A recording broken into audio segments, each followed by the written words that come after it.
And we are hearing some big cheers for Mugi down on the floor as the camera flies in for this matchup.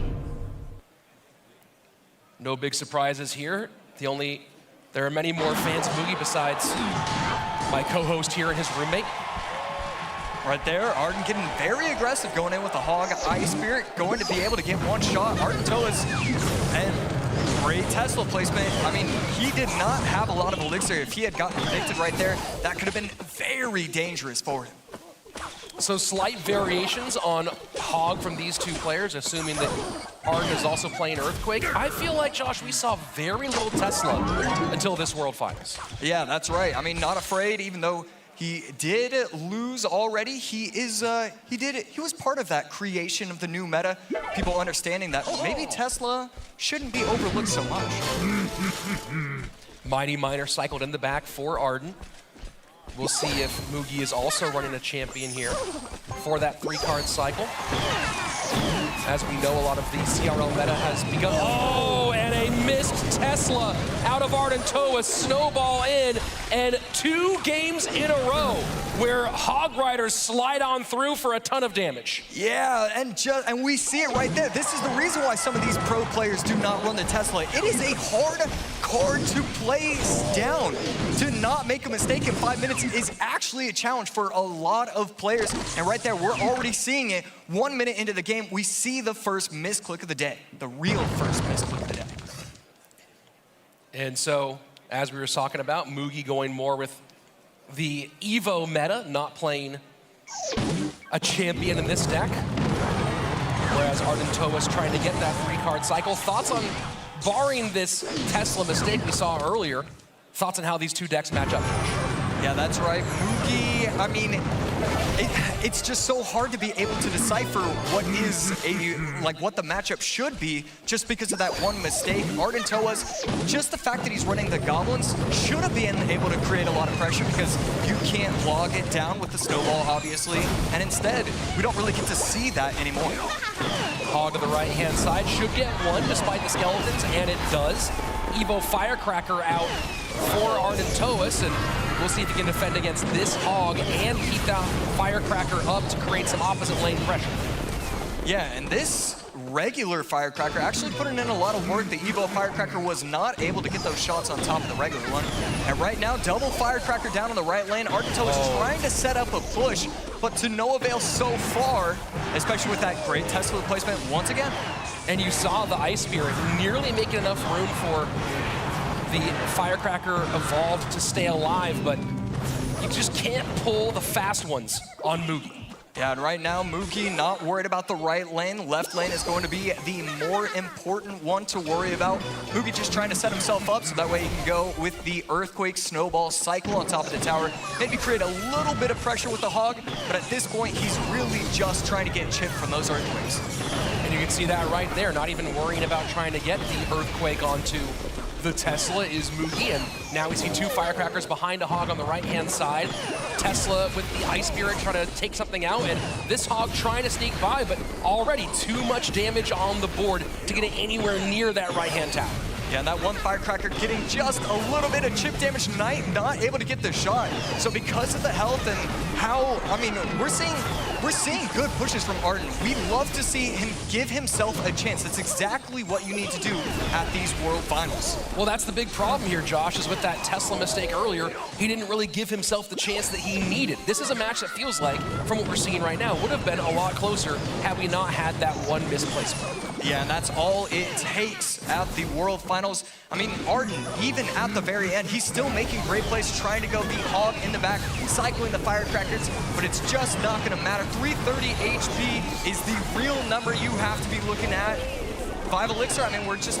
Oh boy. Okay. Giving himself a chance once again. Late Tesla here, Hog in. And now Hog Rider trying to get past this one, 28 seconds left. Ice, Snowball, 1 connection, 330, 994, 23 seconds left, and it's just all Arden, all pressure, all day right now, all gas, no brakes. Can he break through? Right there, Tesla plus the Knight going to be able to take out the Hog, and he's going to go in with his own offensive Hog. The Ice Spirit plus the Goblins trying to do a little bit of something. Not going to matter. Mugi taking game number 1, finally gets that tower down.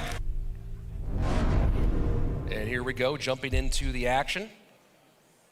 And it seems that the chicken emote will be the first thing that comes out every single time. Shout out Heyday.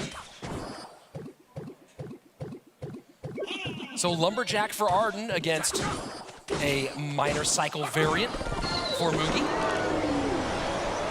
Royal Recruits coming out from Arden. We've seen Royal Recruits Lumberjack Ram Rider earlier yesterday. We could be seeing that once again. On the other side, Evo Archers. We expect to see that every single set. And Skeleton Dragons, lots to deal with here, plenty of elixir to deal with it. And those recruits on the right-hand side, not a concern as Mugi poisons them off the board. He will have a little bit of a Mighty Miner to force out some elixir from Arden, but overall this will be pretty much even Stevens after our first minute. Getting aggressive with a miner, going to be getting a lot of chip damage, a lot of shovels on top of the tower, getting it down to 2749, 300 HP worth of damage. Always great value from a miner to be able to get that amount of chip damage. A nice little wall breaker kite there on the Brawler and goes coast to coast for the connection as well. Pretty solid log timing, going to allow the Goblins to clean everything up, but not going to get any pressure whatsoever because of those Evo'd Royal Recruits. Passing the midway point of our first 3 minutes, and Mugi has opened up about a 300 hit point lead in both lanes, and now the first evolved archers come out. Good fireball to clear them off the board. But again, a wall breaker goes all the way. Yeah, he's doing such a great job because Ardentoas, he has a lot of 3-4 elixir cards. When he gets those good offensive pushes going, he's not going to have the 1 elixir Skellies or Ice Spirit or Log. He has none of those troops inside his deck. So just, you're always going to be able to defend and then kite with those wall breakers. And just playing very slow is Mugi. Almost everything being played behind King Tower, not trying to get into too many bridge fights right now, as we know that's exactly what Arden wants, playing this Ram Rider deck.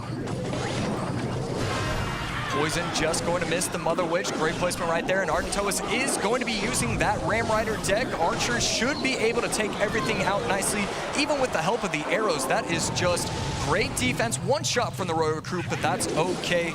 In a good spot is Mugi.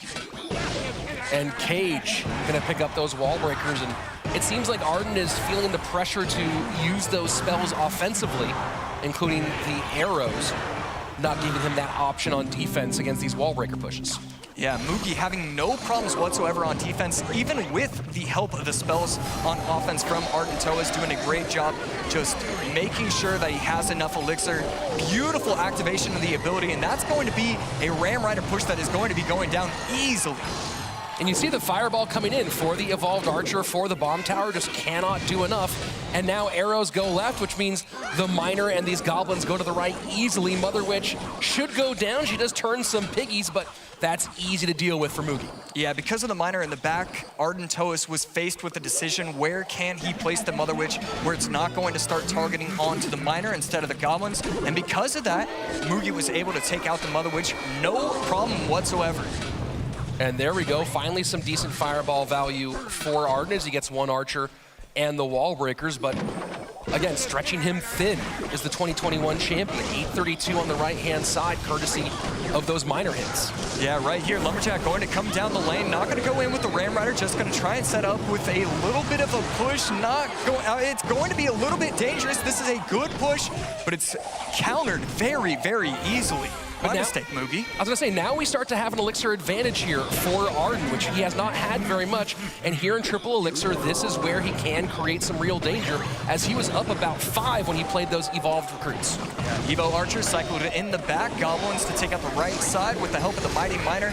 Not using the bomb tower just yet, just going to delay it so that way the Royal Recruits don't take it out. I really like that he delayed the use of the bomb tower. And look at the delay on the Ram Rider play, but still can't find a way through. These archers are creating a wall in the back of that defense. Right now, Wahlberg at the bridge. Miner going to chip it down. Good game coming from Ardentoas. Needs a little bit more defense. Ardentoas stepping away from the stage. It looks like it's going to be over. Mugi taking game number 2. Clean gameplay. Mugi